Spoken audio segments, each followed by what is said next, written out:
Nobody told Megan Hansen it was okay to be herself at work, at home, in her marriage.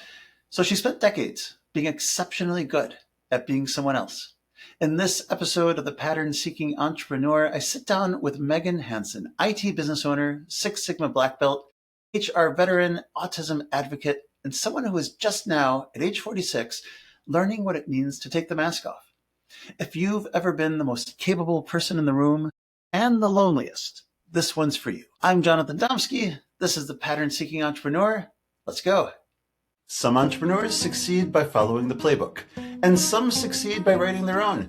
This show is for the second kind. Welcome to the Pattern Seeking Entrepreneur, conversations with intense, analytical founders who have built something significant and are now redesigning the architecture of how they lead, build, and operate so that their strengths create leverage instead of friction.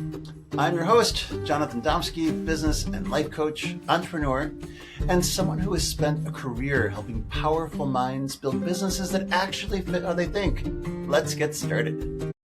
Megan, let's hear your story. Hey, John. When did you first realize that you think differently from most people in the room?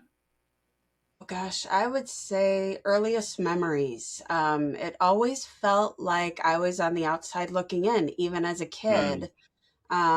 I just remember always feeling like I was watching people yeah. and that I was learning. And it seemed different. And every day I'm learning something new. So that's always kind of cool on different ways that make me unique. So, but yeah, some of the earliest memories were probably 4 or 5 years old, just Yeah.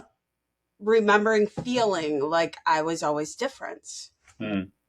And just observing, like you said, and figuring things out. I find that as an adult, the value of having that perspective, of having all those years of actually observing and paying attention, where most people just act intuitively. In many ways, it becomes an advantage. I remember when my son was 3, I'd send him into the playground, and I would send him with a little bag of goldfish or other snacks or something to hand out. Because like this is how it's done. This is how you make friends. Um, Megan, tell me about your genius.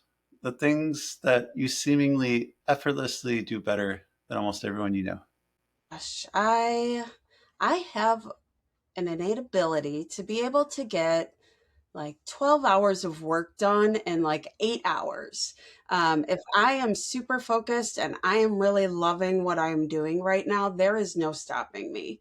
I love being able to do that. And I think one of the superpowers that I love most is my curiosity. Just being able to make me wonder, why does this do the way it does, and really dig in and do that research to understand, and then using that so that I can apply it to other things. I really appreciate that. And when you talk about maybe some of my IQ, some of the areas that I'm strong in, it's vast across the board. I would say I love math. I just got my black belt in Six Sigma for fun. I love certifications and going to school. I love data analytics. But then on the other side, I absolutely love crafting. I love scrapbooking. I love making crochet blankets, knit blankets. And it's the type of thing where I say, I know how to knit. Why can't I learn how to sew? They're sort of kind of in the same family. So I jump in and I jump right in and I go ahead and give it a try. And sometimes it's not very successful and I need to back up and do a little more research and do a little more training. But I think that curiosity and that ability to have the baseline of some of these skills allows me to jump into other skills and learn them pretty quickly. Yeah, it's learning patterns, precision. Yes, Sounds a lot like Six Sigma. Uh, yes, the relationship between Six Sigma and knitting. yes. Um, yeah. Do you have any special interests, things that you just love and know more about than almost anyone you know? What don't I? I get into all sorts of things. Some are short term, like I think during COVID for about 3 years, I did hydroponic gardening, where I had salads all year round, fresh salads with tomatoes and cucumbers indoors. So I did that. And again, I learned everything about that. Knitting and crocheting is something that I am teaching myself right now that I'm having a joy with. But again, I think I've bought, I don't even know how many books on different patterns and watched all these videos. And the newest obsession, I would say, is my autism diagnosis. Tell me I about that. wouldn't say the diagnosis, if we can get right into it. For me, I think I was 40 or 41. I'm going to be 46 this year. So it was about 5 years ago, but I can't say that I really delved into the characteristics of it. I can't say that I had met many people who acknowledge that they were autistic. So I didn't have anyone to talk to or to understand.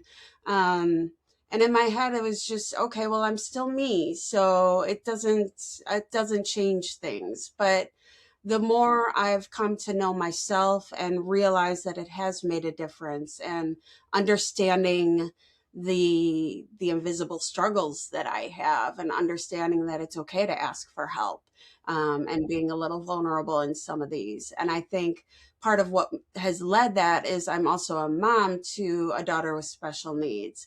So looking through things through her eyes, I don't necessarily want her to have the same experience that I had growing up without the support in place that I needed, that could have very well helped me a lot more in school. So, Yeah, I appreciate you sharing that.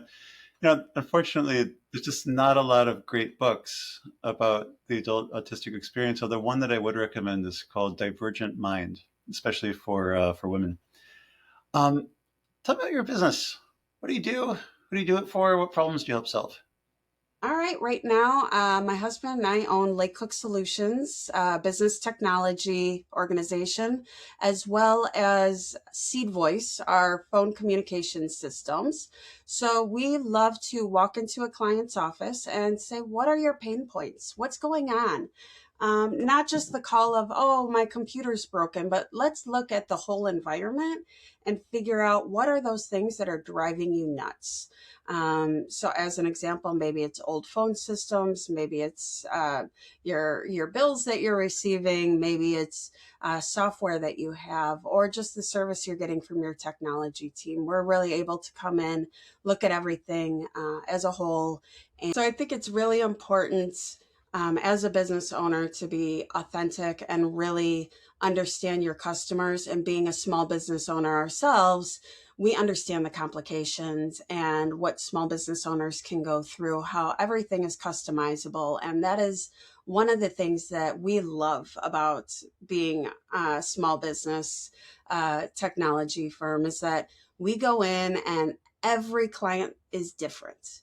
Every environment is different. Every problem set is different. So we get to come in and essentially design new systems, new workflows, it may not be new technology. Maybe it's just the way the work is being done.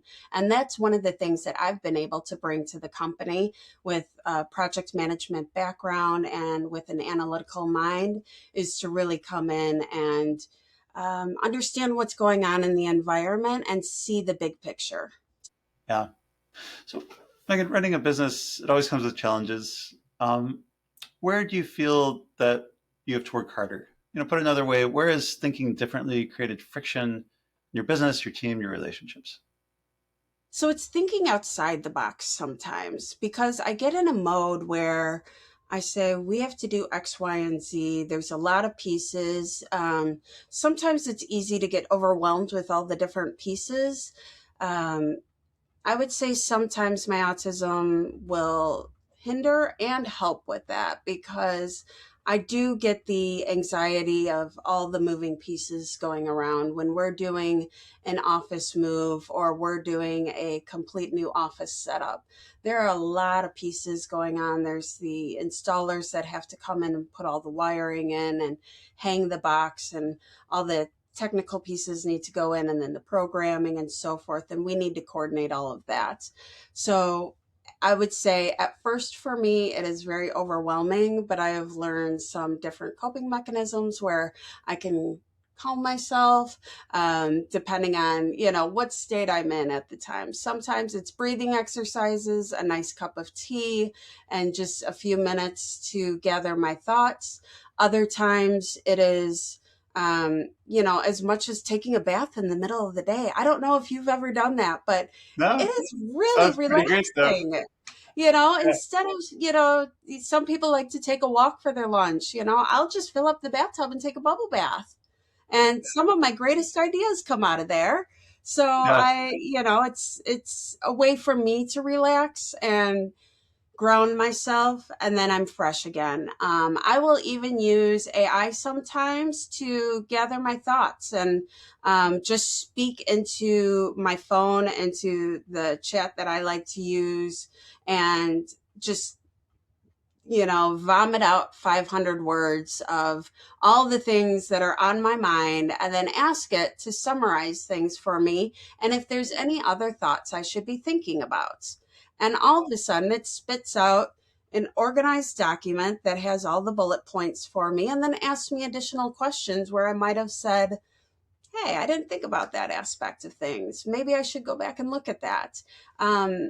So identifying tools before you get in that headspace has really been able to help me um, minimize some of that anxiety that comes with the work. And because, as many business owners know, the work does not come at an even tempo. A lot of times there's ebbs and flows, or rather, waterfalls, rafts, rivers and boulders in the middle of it. And Yeah. And it's sometimes you just have to take a bath in the middle of the day. I love that. go with the turbulence, take a bath in the middle Yeah. of the day, Yeah. get your bubble on. What have you redesigned in your business, your leadership, your environment, just to better fit the way that you think? The organization. Tell me about Um, it. so a lot of stuff was in my husband's head. Mm, That's a dangerous spot for any business owner, and I think it's a very common problem. I think business owners, it's their baby, it's their, everything they put into that business. So releasing that information sometimes can be frightening, or people don't even realize that they have it in their head. So one of the things that I've been making sure that I do is creating SOPs, or standard operating procedures. And that is taking those repeatable tasks and making sure you document it step by step. There's different ways you could do it. There's tools you can use that can help you with that. I like the old fashioned Word document with 1, 2, 3, 4. These are your steps. And I'm very specific with it so that anybody that is new that comes in, and I will use it with my text and say, okay, I'm going to log into your computer. You go ahead and do this task, but you're going to do it off of my standard operating procedure. If it is a good document and it is written well, they should be able to perform the task with little to no direction based on that document, if it is a typical expectation that we would have.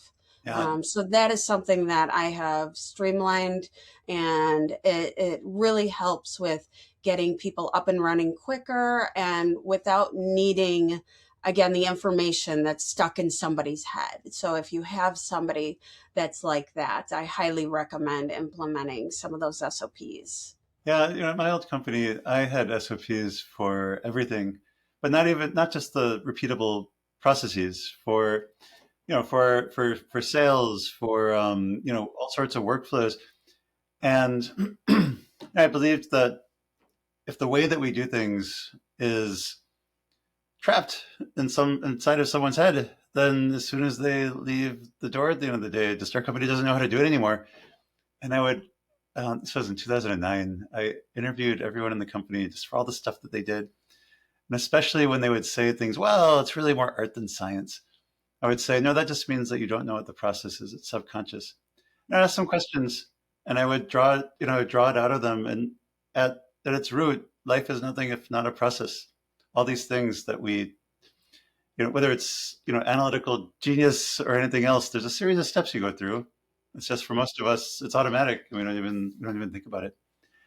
Um, Megan, you said that you and your husband it was your partner in the business, have very different communication styles. What are you still figuring out around how you communicate and collaborate with other people? We've been together for 25 years and we're still learning how to communicate as partners in marriage, let alone, partners as parents, partners in business. Almost seems easier because it's straightforward. It's we know what we need to do. We have our strengths and we have areas that we both need to improve. Luckily, we complement each other. But I do say it's hard when there's a process that we don't agree on, and who's going to own that? And sometimes we just have to say, you know what, I'm going to give up control of that process and you can handle it. Um, and really understanding, but we need to come together and understand the whys behind it. We need to understand, why do you feel like this is a stronger path than going this route? We talked about the SOPs.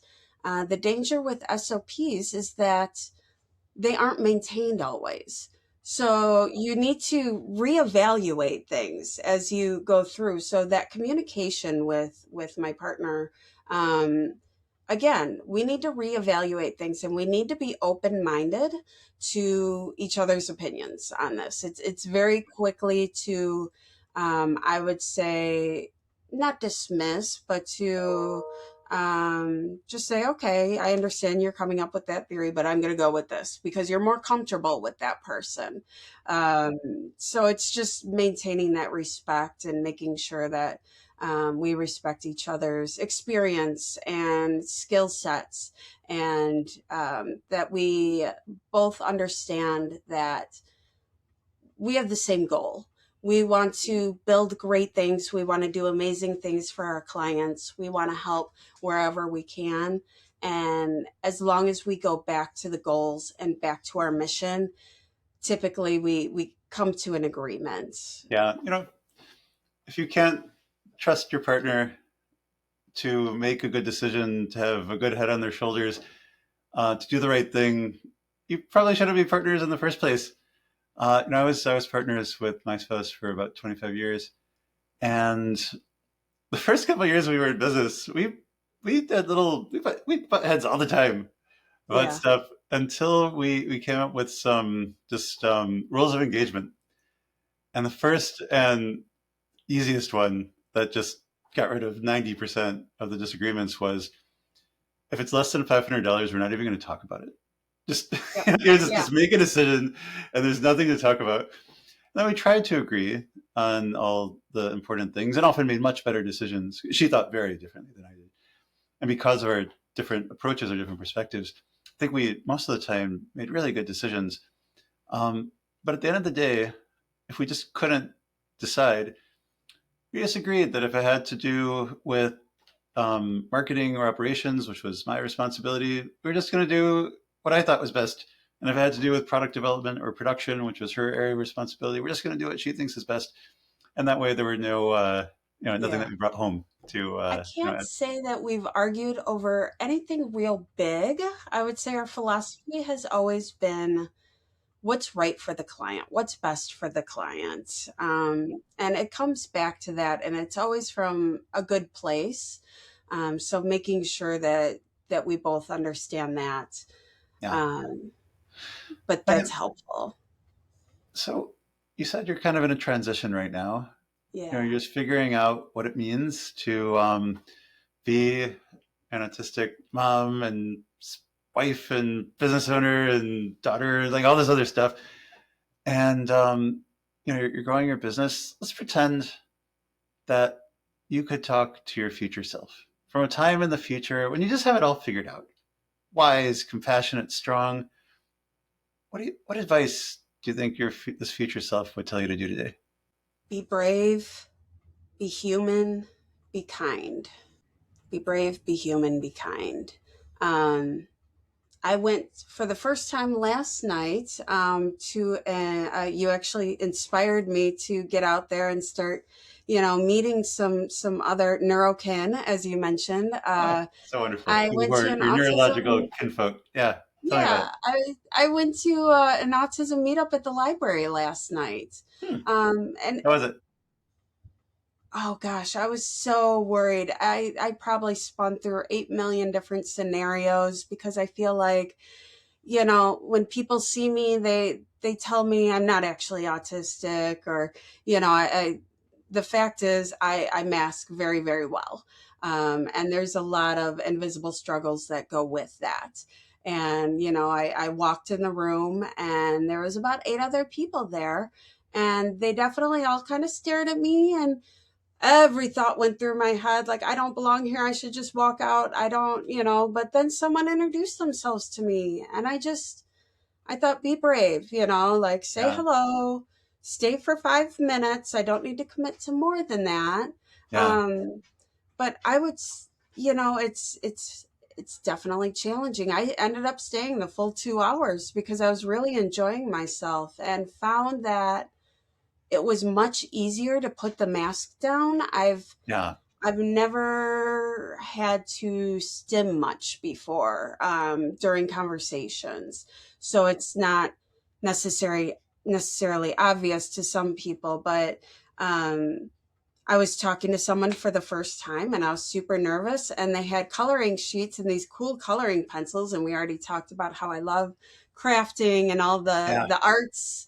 And I immediately just started coloring, and while we were talking, and he was using fidget toys, and it was okay. It Yeah. was perfectly fine.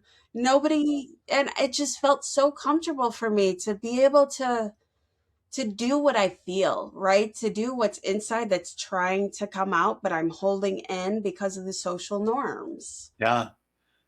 Yeah. Just, I'm so delighted to hear that. And just the Yeah. joy and just meeting people who, the dozen things that are different about you from almost everyone you know. And then you meet these people and half of them you have in common with all of them. Oh, we talked about the best Mario Karts through all the different systems. We talked about all the different video game systems, and it was just so much fun to, go through it all. And we played Oregon Trail board game, and I played the Oregon Trail emulator on my computer. It was Yeah. just, Oregon so Trail. I remember funny. that from when I was in grade school. Yeah. Yeah.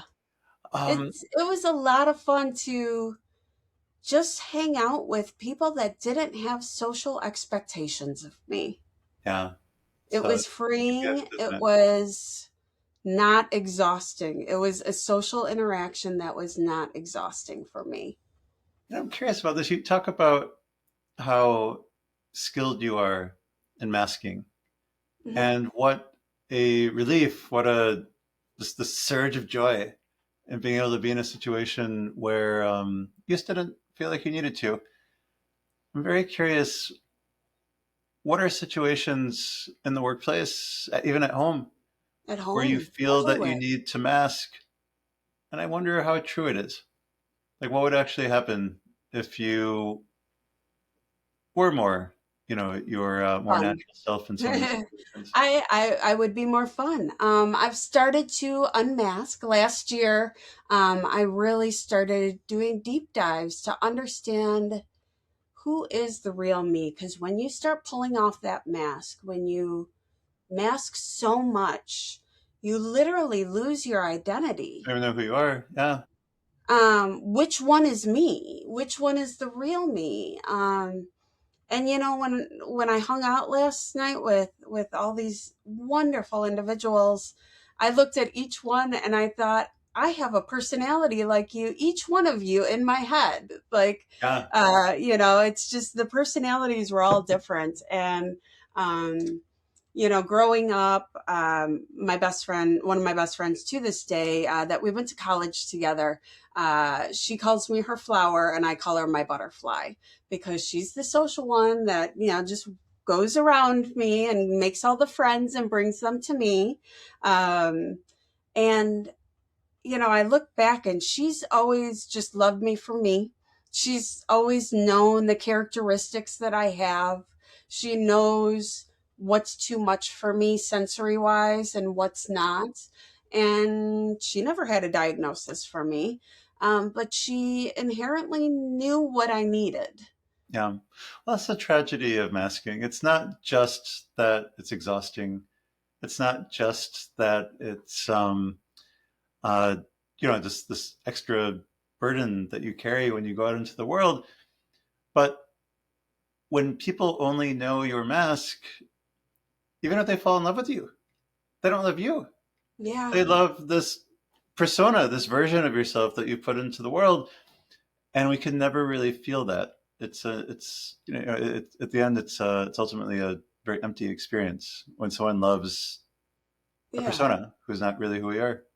It's And you know what? Even masking at home, I didn't realize how much I did put up that mask. And now that I'm lowering it, I feel like my husband and I are dating each other again. He might say something like, "Oh, you always like this though." And I said, "No, I always did it because I wanted to make you happy." yeah, A lot of us do that. It's not just the masking, but it's to an extreme to the point where it burns. I get burned out. And when we talk about burnout, it's not just I'm exhausted. I need to take the afternoon off. It can be, um, you know, 2, 3 months yeah, of for some people, just fatigue and just I can't, I can't people. I can't, um, I just need to be by myself more, which is hard for other people in my family too, because, the children, they want my affection. They want to snuggle with me, and maybe I'm feeling oversensory. So that's hard to cope with. My husband maybe thinks that he did something wrong when I'm so over frustrated that I just blow up and I can't keep it yeah. in. So Everybody, people aren't used to seeing that from someone that masks yeah, so highly. everybody masks. I mean, everybody. We act differently at a wedding than we do at a funeral than we do in the bathtub. But some of us do it a lot more than others.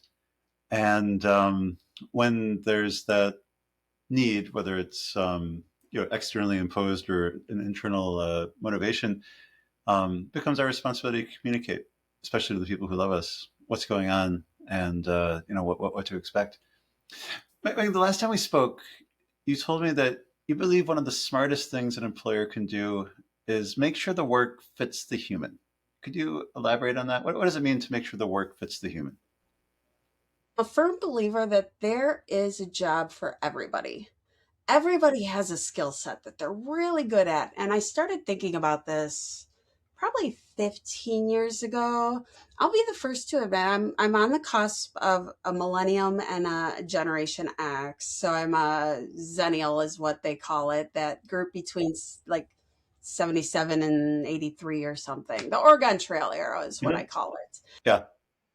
But I would get really, really frustrated with the general stereotype of the millennial, who just goes and takes charge and runs with it and can do all the things. And I would, I would get very frustrated because I'd be like, no, we need to sit down and talk about this. We need to plan this out. We need to make sure that we have, all the communication done. And, I was in a lean meeting one day and I said, you know what?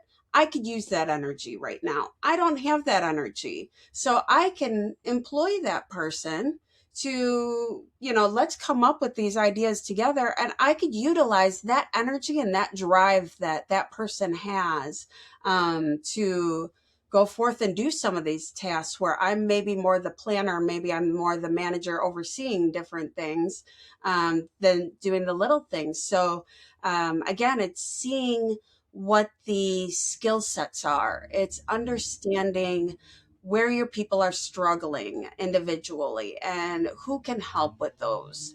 It's moving all the pieces. One piece of a puzzle doesn't just go in one piece. As an example, if I'm strong in X, Y, and Z, and you're struggling with X, and we're on separate projects, but maybe I'm ahead of schedule, then I'm going to move over to your project for a little while, not putting my project at risk, but allowing me to give you the support that you need for your project and utilizing the strengths that I have that maybe where you're struggling with. We can combine skills and just make it, again, reach that end goal of the best ending ever. And when we are focused on our strengths and not on our weaknesses, and we're able to collaborate with a diverse team where our strengths and weaknesses, support each other. It's what leads to sustainable productivity, as opposed to just people burning out because they're focused on the It's things important that to diminish ask them. how people work, how people like to work, how people like to learn. Um, I'll be the first person to tell you I am a procrastinator. If you give me a deadline, then that should be the deadline of when you want the work done. Don't micromanage me along the way because I don't work in little bursts like that. I work best when I have a big chunk of time and I can get really focused in there, do my digging, and just dive right in. Otherwise, I losing my place. I'm getting distracted. I'm not getting anything done. So it's understanding how your people work best and being able to provide that environment in the best way that you can. I have an HR background as well. I worked in HR outsourcing for 18 years. So it was all about the people and understanding the people and how we can all work together. So I want to hear more about that. These days you run your own company, together Yes. with your husband, but for people who work in a corporate environment, as a lot of people do before they become entrepreneurs, there's a lot of pressure to stay in your lane. But when you Yes. think differently, for most people in the room, staying in your lane could be especially frustrating. Tell me about a time when you took a deep breath, took a leap, took a risk to take something on when your manager didn't necessarily want to hear it from you. So I'm thinking of a time where our company had just been bought out and our department was eliminated. So at that point, it was trying to decide on where the work was going. So I remember being in a room of leaders, and it was probably 20 female leaders. I don't recall a single male in the room. And everybody was just bickering with each other. And these were all women, powerful women in the organization that were pay bands above me. There was also a woman who was supposed to be taking notes and she couldn't get her Visio up, her Microsoft Visio. And I love my swim lanes. So here I am getting very frustrated. And again, my lane is staying in my pay grade to do, just tell them what are the tasks that my department does. And it was a struggle. So I'm also not one to step out of my comfort zone, but I really took a deep breath and just 5, 4, 3, 2, 1 said, "Hey, can I take a stab at this for you guys?" And they all kind of looked at me like, "Who are you and what are you doing in this room?" And finally someone said, "Yeah, go ahead." So I plugged my computer into the monitor and I just immediately just started taking over the room and saying, "All right, when we get a new client, who gets that notification?" Someone raises their hand. I said, "Great, now that you have that, what do you do with that? Who do you talk to, and what triggers are set off in the processes during those times?" And building out the flows and for each of the well, I did it for my department and then I left and then I ended up getting called back to do everybody else's department as well. It Yeah, it worked out for me because in the end, I was able to show some of my skill set. And again, by being brave and taking that step outside of my comfort zone, I was really able to help move the work in a smart way to make sure that our clients aren't going to have any missing pieces along the transition. B, that all of our employees are in good places with where their work is going to be and that they're going to follow their work, and making sure that they are following the work that they love. That was another piece that I got called back into the office for, was, okay, who's going in which departments? Because I knew all of their individual strengths and what their passions were. You don't have to be neurodivergent to have passions. There's everybody has their strengths and things they would love to work on in their work life, more than others. So let's align those people with that, and they're just going to be happier employees in general. You know, the main reason, and there's five of them, but the main reason why smart, hardworking people don't have the lives and businesses that they're working so hard for is that they just don't know who they are. Yeah. And the first step towards really discovering who you are is how your life should be lived. And that's your core values.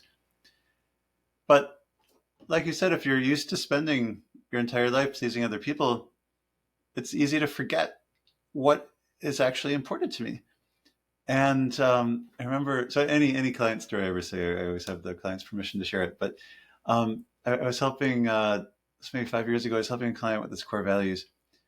And his first draft for his number one core value guiding principle statement was something like, I am true to myself as I fulfill my obligations to others. And I didn't really understand what it meant. So I poked at it a little bit, and I'm like, what does that mean to be true to yourself as you're fulfilling your obligations to others? And he's speaking really squirrely, he's kind of like hemming and hawing. And then after about 5 minutes, he says, oh my God, I hate that about myself. My entire life, I've been doing what other people want me to do. And I'm sick of it. I'm done. Like, I'm putting myself first. Yes. The most important thing to a heroin addict is getting their next fix. But Yeah. nobody's core value is heroin. It's a false core value. And it's, it's something that we think is really important. But if we take a step back, there's something other than that. This is our own heart's desire that's making us go in that direction.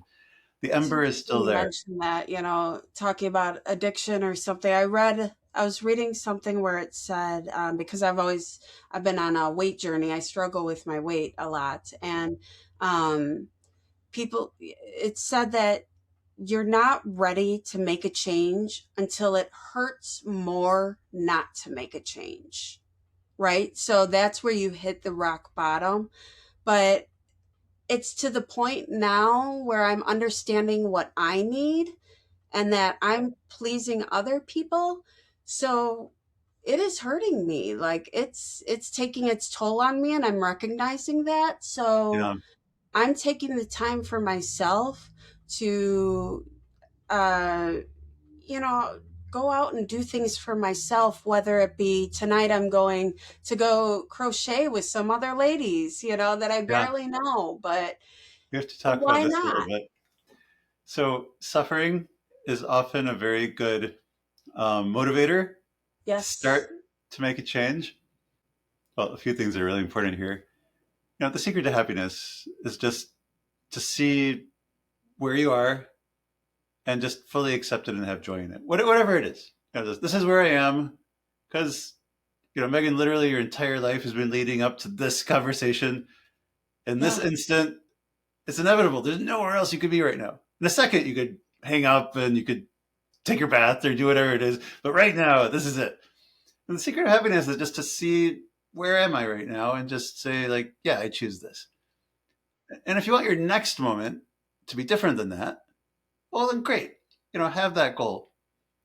But there's two kinds of visions for the future. There's a victim's vision. I just want it to stop being so hard. Mm-hmm. And, you mentioned, challenges with weight, classic example. Someone wants to lose weight. And the reason they want to lose weight is because they're tired of their pants being too tight, right? So they do what you'd expect. They diet and they exercise.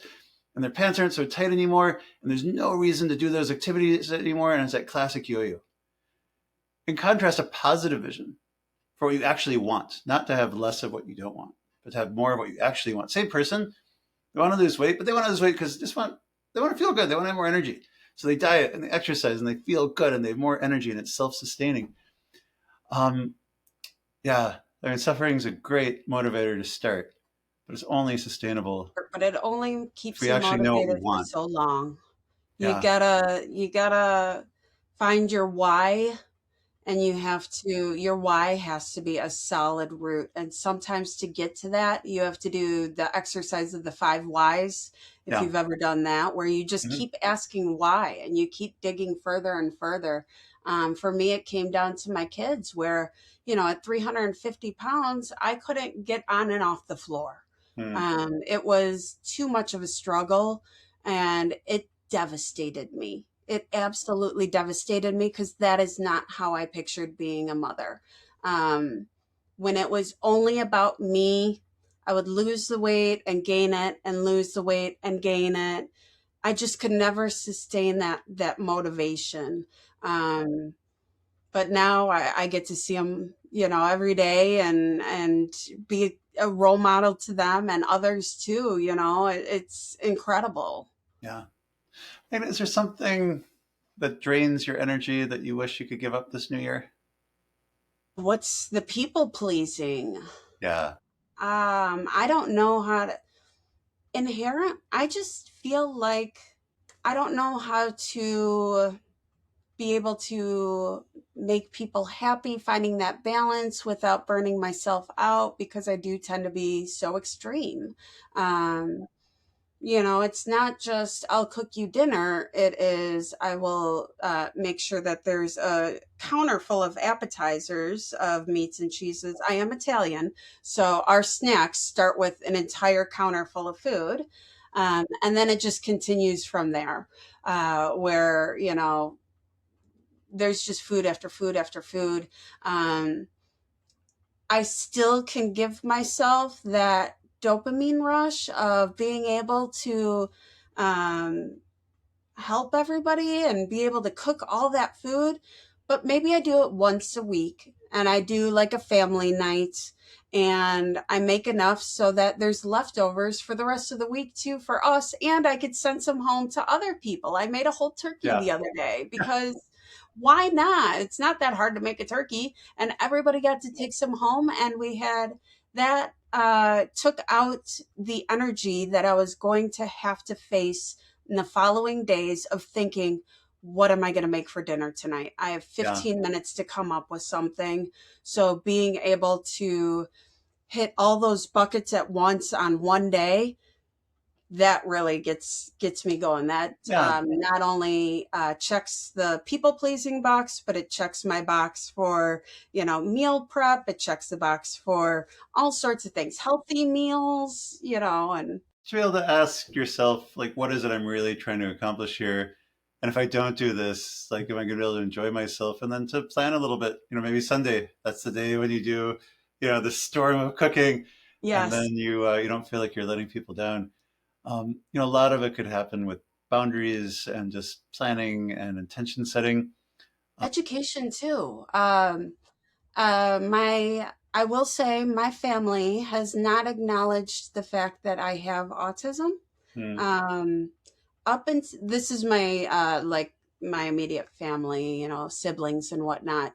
Um, or I shouldn't say immediate, but Family of origin. Yeah. biological family, Yeah. yeah. Yeah. Um, and just educating them, and maybe putting it a little more in their face, that just because you can't see some of my struggles doesn't mean that Megan's always okay all the time. That is something that has been the family belief, is that I have it all together.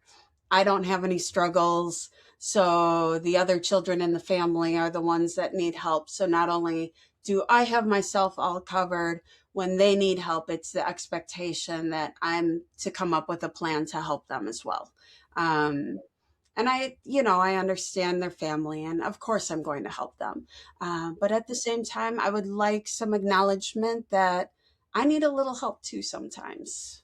Yeah. Well, part of knowing who you are is your core values, certainly, your purpose, definitely, what you were born to do, but also your relationships with other people. What are your boundaries? Yeah. And what is it that you need to communicate? A question I like to ask myself is if I really love myself, would I choose to do this thing? Would I choose to show up in this way?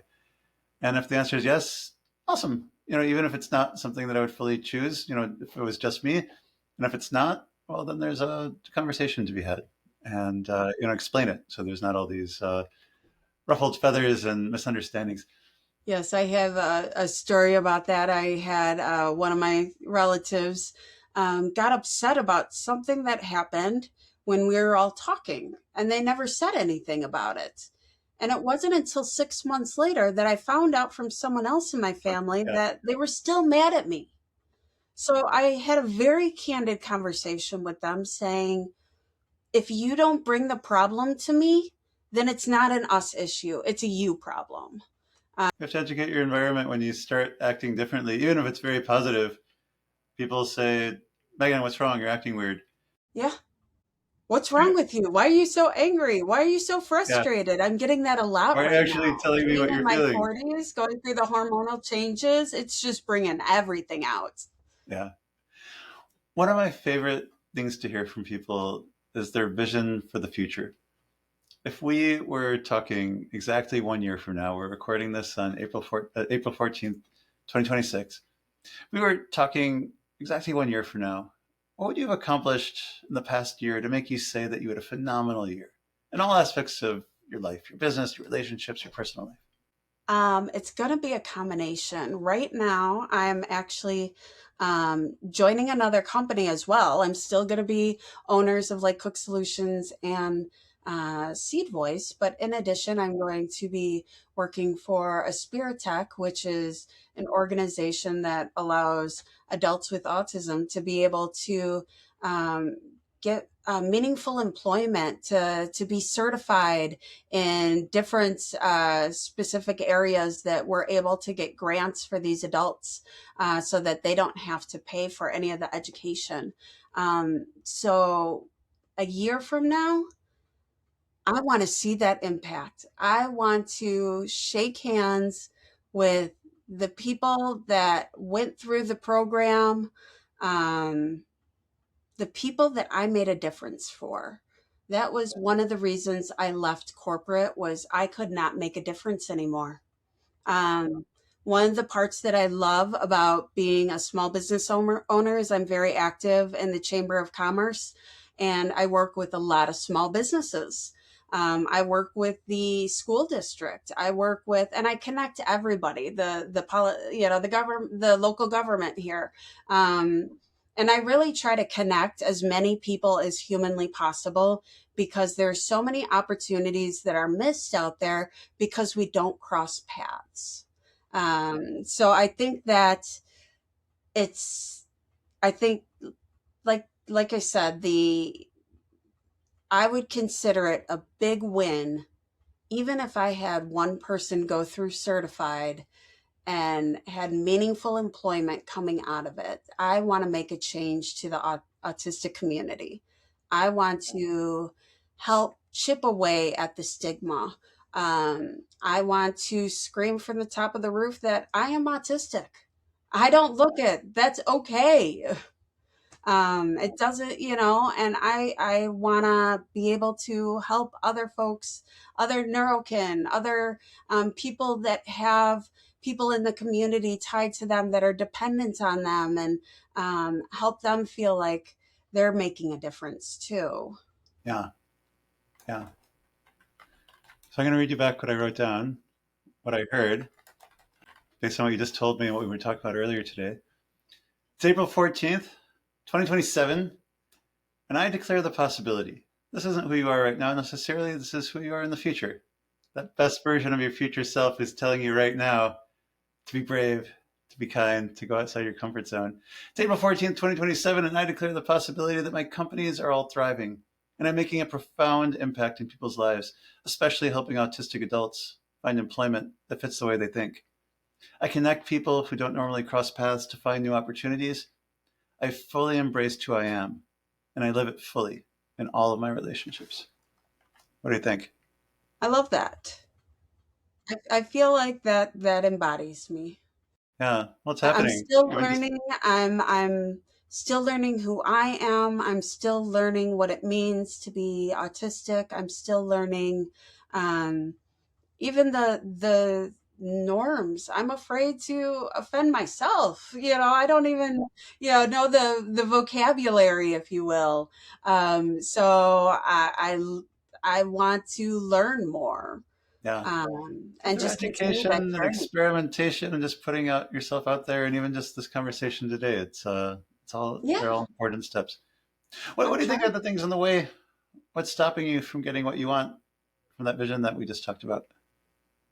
The be brave. That's a tough Uh, one.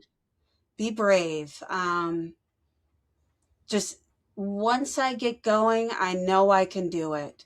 But taking that first step and remembering, if you've seen the cartoon, I can picture it in my head of a ladder, and it says, your goal's up here and you're way down here. You're not getting up there, by jumping to your goal. You have all the rungs of the ladder.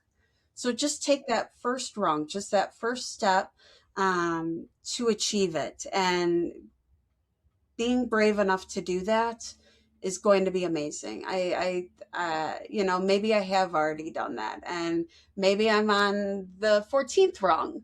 Um, but I want to continue climbing.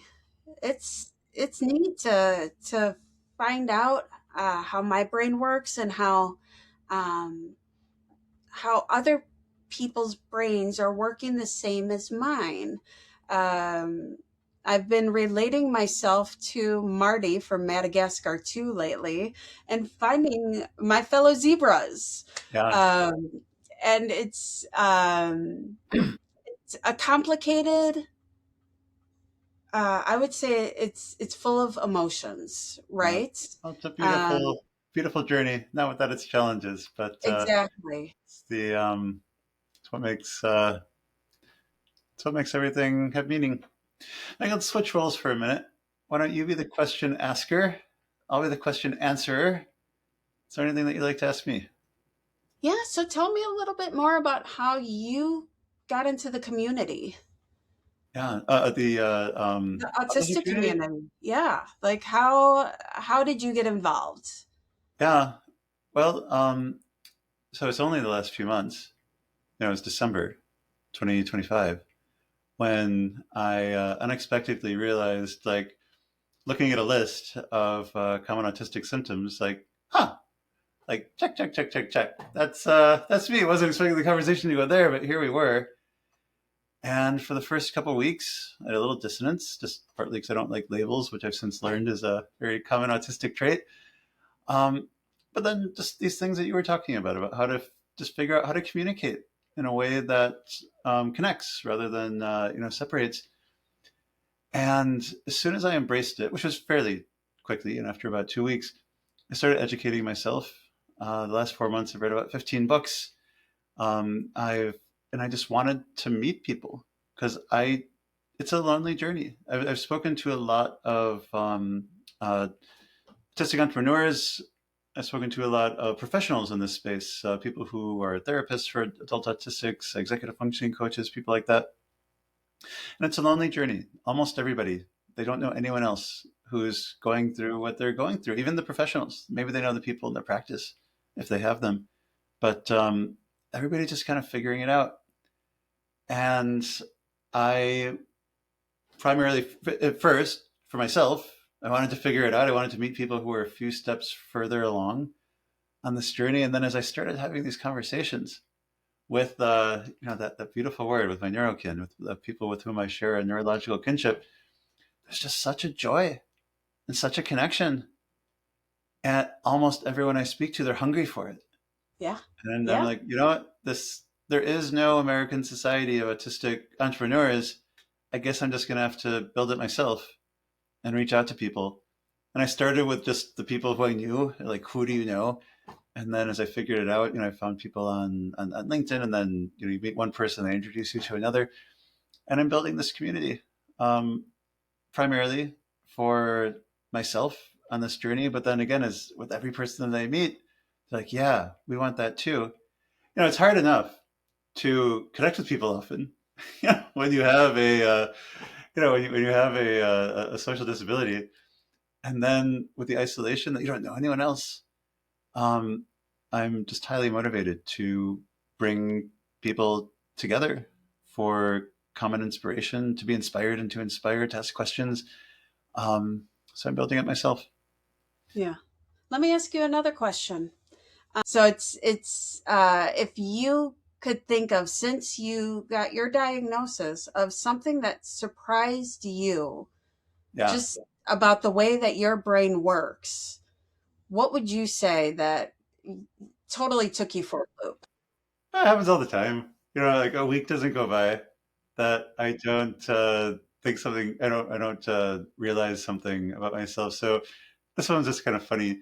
I so I love context and nuance, and I everybody who's close to me makes fun of me because that's like my son's 17 now, but everybody was 7 years old. He asked me what started World War II, and I talked to him for like half an hour. Like, well, before you could know what caused World War II, first you have to understand World War One. And before you can understand World War One, well, you need to understand imperialism. And before you can understand imperialism, you have to understand the Industrial Revolution and the Age of Discovery. And at the end, he just wanted to know Pearl Harbor. Like that, that's all he wanted to know. And I've always known that I love context. And but what I just learned a month ago is that I am blind to the context needs of others. Like I don't know what you need to know. Yeah. So I just tell you what I think would be really interesting for you to know. And sometimes that's interesting. And more often than not, people wish I would have just shared 5% of what I actually did. Yes. Um, and then the question that came after that is, that's good information. And sometimes I'll ask, but you know, sometimes it's just not satisfying to Yeah. give you the Pearl Harbor answer. I don't care. Not. And you know what? I I feel just you want to on say what I that. say. I feel Yeah. you on that. Um, Megan, is there anything else that you'd like to share with people listening today? Any last words of wisdom? Um, get out there and meet more people like us. I am dying to meet more autistic people. I be open, be brave, be bold. I want to remove the stigmas out there, and the only way we're going to do that is to talk to each other, talk to other people, and just bring back benefit of the doubt. That's along with being kind, is I want everybody to whether you're neurotypical, neurodiverse, it doesn't matter. Just benefit of the doubt is so important. I would say that's the biggest key to remember. Megan Hansen, thank you so much for sharing your story, your heart, your wisdom. It's so much fun talking with you. Thank you so Really much, enjoyed it. Jonathan. It's always a pleasure talking to you. All right. Thanks for listening to The Pattern Seeking Entrepreneur. If today's conversation resonated, especially if you are a founder who has built something meaningful but senses that the structure around you no longer fully fits how your mind works, I would love to hear from you at untangled-coaching.com. Don't forget the dash. If this episode was valuable, the best thing you could do is to share it with one founder who needs to hear this message. That's how the show grows, one person at a time. Until next time, may your work ahead fit you better than anything you've ever built before. And if today's conversation felt like it was speaking directly to you, it probably was. I'd love for you to reach out.